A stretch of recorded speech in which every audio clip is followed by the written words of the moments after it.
video tayo ay magre-renew ng passport. So yun, naalala nyo mga pangkano, nagkuha kami sa Maynila dati way back 2021. Oo, 2021 kumuha kami ng passport. So ngayon, minor pa kasi siya noon, 17 years old. So ngayon, magre-renew na kami. And nandito kami ngayon sa Ozamis at thanks God kasi pwede tayong mag-renew dito dahil meron silang renewal ng passport dito at pwede rin kumuha ng passport dito. So ngayon, ang schedule namin is 8 AM and mag-8 na. Nandito na kami and sana hindi matagal kasi may lakad pa ako.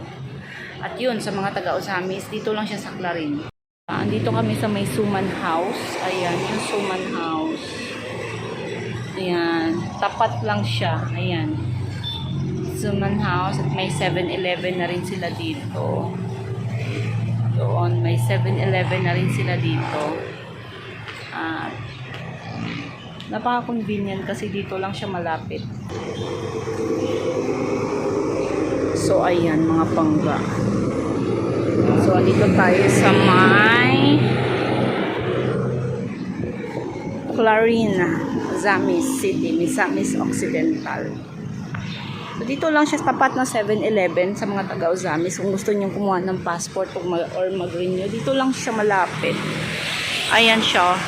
The Working Diplomatic Center. Oh, ito, DFA.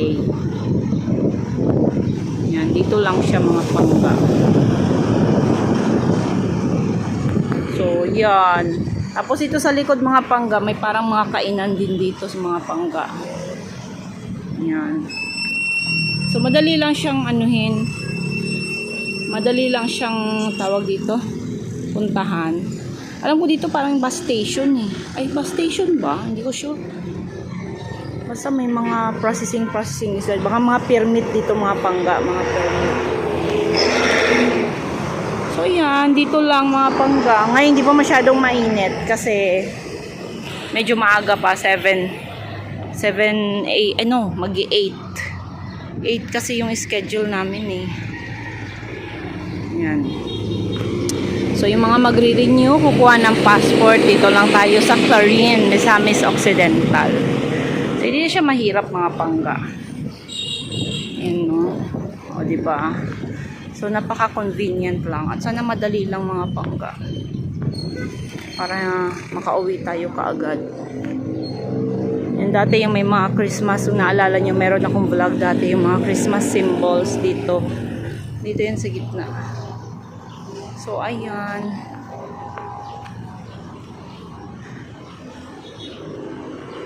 Yan yung anak ko. Magre-renew siya.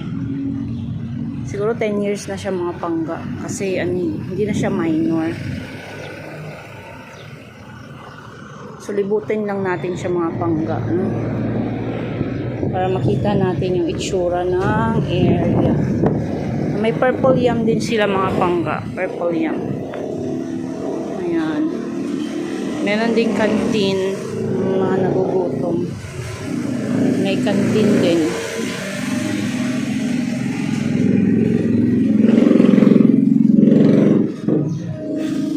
Anong area? Wala na palang area dito mga pangga. Ayan, may mga kainan din dito mga pangga.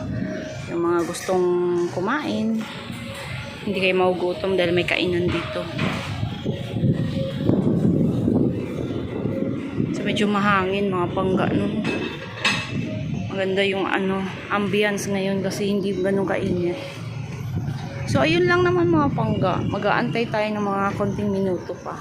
So ayun mga pangga, yung mga gustong mag-renew, kumuha ng passport, dito lang tayo sa Misamis Occidental Clarin. Ayan, tapat ng 7-Eleven, tapat ng Suman House. Ayan. Pumasok, hindi ko siya pwedeng i-escort kasi matanda na siya. Pwede sana kung pwede sana kung minor siya. Hala ba? Ayan. Pasok na siya. Gano'n, hindi ako pwedeng pumasok. Kasi hindi na pala siya minor. I forgot. So, dito lang ako sa labas. OMG. So, So yun, hintayin na lang natin siya mga pangga at tatanungin natin siya kung ano yung mga nangyari sa loob. Dahil hindi nga natin siya pwedeng samahan. Kasi she's not minor. Ina ay dito lang sa labas dahil hindi nga pwedeng pumasok doon dahil hindi na siya minor. Hindi kasi katulad dati nun sa Maynila, sa DFA sa Maynila. Pwede ko siya samahan.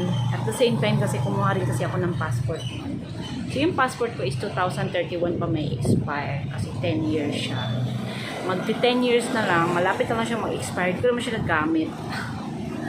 Then hindi naman ako nag-a-abroad. Wish ko lang, sana makapag-abroad. Diba? Pero wala eh. Ganun talaga ang life.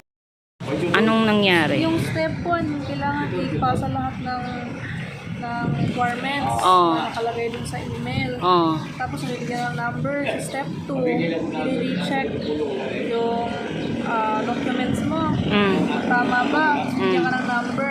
Oh. Tapos step 2 pa yun. Yung step 3, yung hindi pa nakabayad online Oh. na tawag ito ng fee. So step 3, pag bayad, tapos ako nakabayad na, so diretso ko step 4. So step 4, picture lang, tapos recheck, tapos tawag ito? Fingerprints. Scan, Oo, fingerprints. Ganyan. Tapos, I-check yung spelling sa pangalan, ganun, birthday, pirma. tapos, kailan siya, ano yung sinasabing, ano yung sinasabi na babalikan? Ano ba yun? Yung passport, babalikan kasi yung binayaran natin hindi naman delivery. Eh, pag delivery, may additional bayad. 1-2 ata, 1-50. Eh, paano kung naka-online ka na ng bayad ng Diretso ka 1,000? na step 4. Kasi yung step 3 yung Hindi, what I bayad. mean yung bayad sa deliver.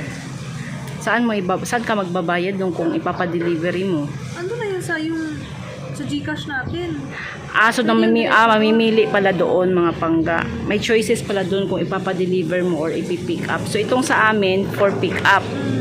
So ipipick up siya within ilang araw. June 23. Pero tentative pa yon. Oo, tentative. Mga ilang araw yung June 23, simula ngayon. June ko ngayon eh. Hindi 9, ay? Bobo sa mati. June 23, 21 days. Tapos, So ang haba pala. pinunuhan na mo. Oo, bubutasan niya yung passport kasi So nag-capturing ka. Ano lang yun? ID, any ID, valid ID, Xerox, tapos passport, Xerox, tapos Xerox ng application mo. Hindi Ay. Xerox. Yung print talaga Print ng application mo sa online, tapos residency. Yun lang, 4. photocopy ng PSA. Photocopy ng PSA, either birth certificate, pwede rin. Oh, Ayun nga, PSA. Pero kahit walang PSA, okay lang ng ibang ID. hindi, kailangan talaga na. Kailangan pala talaga mga pangga na PSA. So, kung wala kayong PSA birth certificate, hindi pwede. Kailangan mo kung So, yun ang requirements mga pangga. Online scheduling. Tapos, pag nag-online scheduling kayo, magbabayad online. Tapos, mamimili kung for deliver ba or for pick up yung i-choice nyo doon kasi mag-iiba ang payment kung for deliver, so syempre may additional payment yon pero for pick up 1,000 lang yung bayad mga pangga. So ngayon it's June 2 at mag-pick up niya tentative pa for June 23, so it's almost 21 days.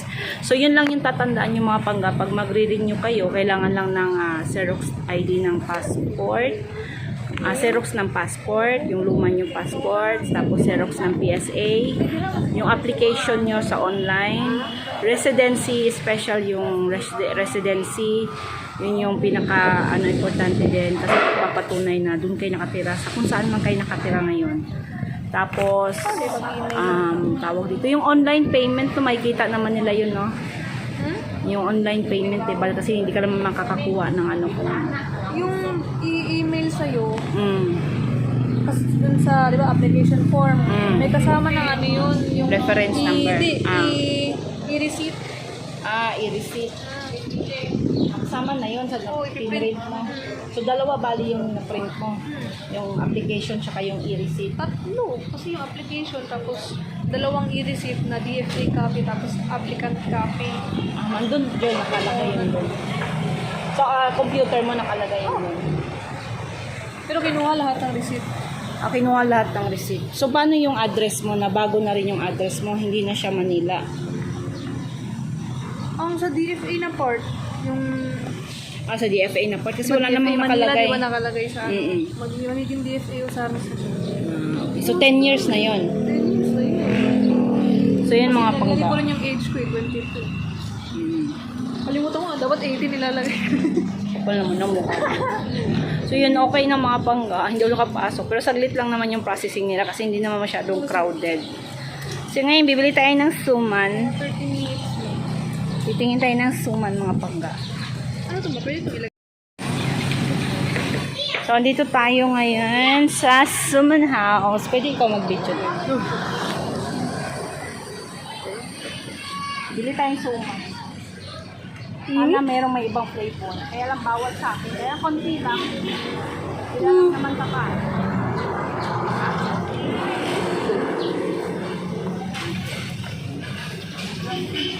Ha?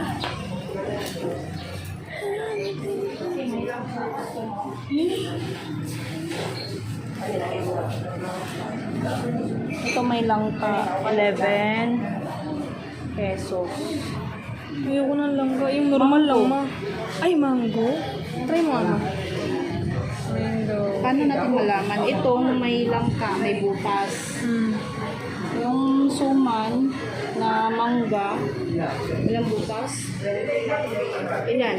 Tatlo. Dalawa lang. Tatlo. Baka pangit. Ito Plain. Oh, yan plain. Tatlo lang na. 1, 2, 3, 4, 5, 6, 7, 8. Paano natin malaman? Wait lang. So, punitan natin yung mangga. Kasi, para malaman natin yung mangga dyan. Tapos yung plain walang punit. Yung plain, walang punit. So, yan.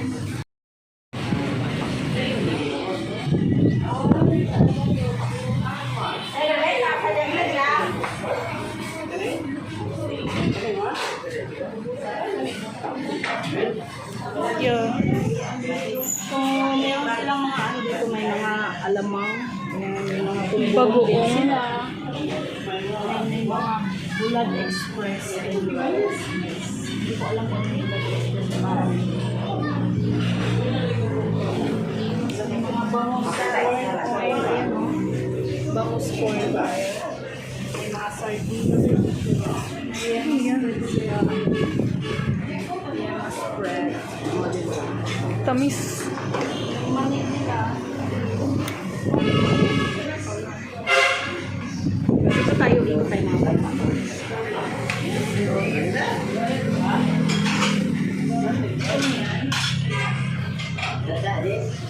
Parang ang tamis. May mga juices sila. May mga mango. May mga coffee. Kaya na, sobrang tamis yan. Hindi yan pwede sa dito tayo.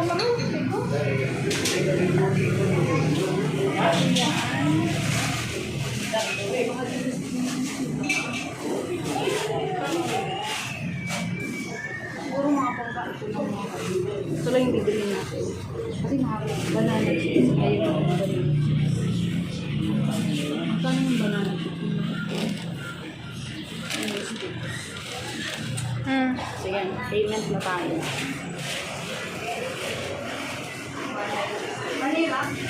Yan lang. So, yan. Uwi na tayo. Ay, hindi pala. Magbabayad pa pala kami ng kuryente, mga pangga.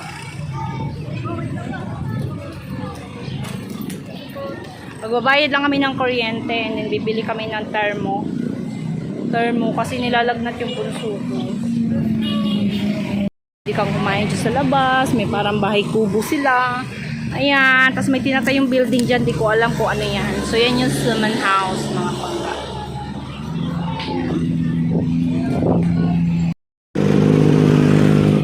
So, ayan lang siya. Yung ano, DFA.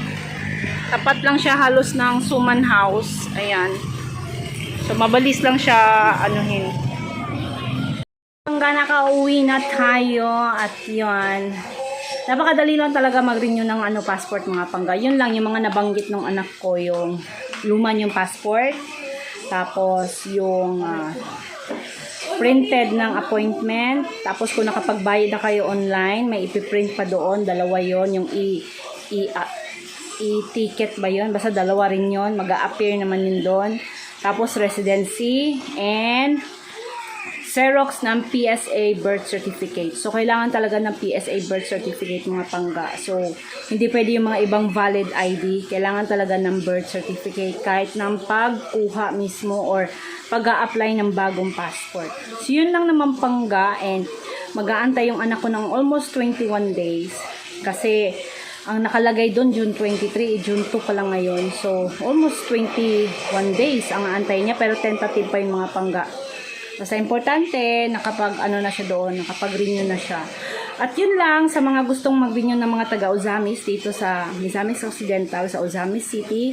Meron tayo dito sa may Clarin, Misamis Occidental. Tinuro ko na sa inyo kung ano yung landmark para makita nyo kaagad yung DFA doon. At hindi naman siya mahirap hanapin mga pangga. So, yun lang. Sana nagustuhan niyo itong mini vlog for today. At sa mga hindi pa nakapag-subscribe sa YouTube channel ko, yan, do subscribe to my YouTube channel, yan, Panggaming Guy. And hit the notification bell para ma-update kayo sa mga bagong videos na i-upload ko. Okay, bye!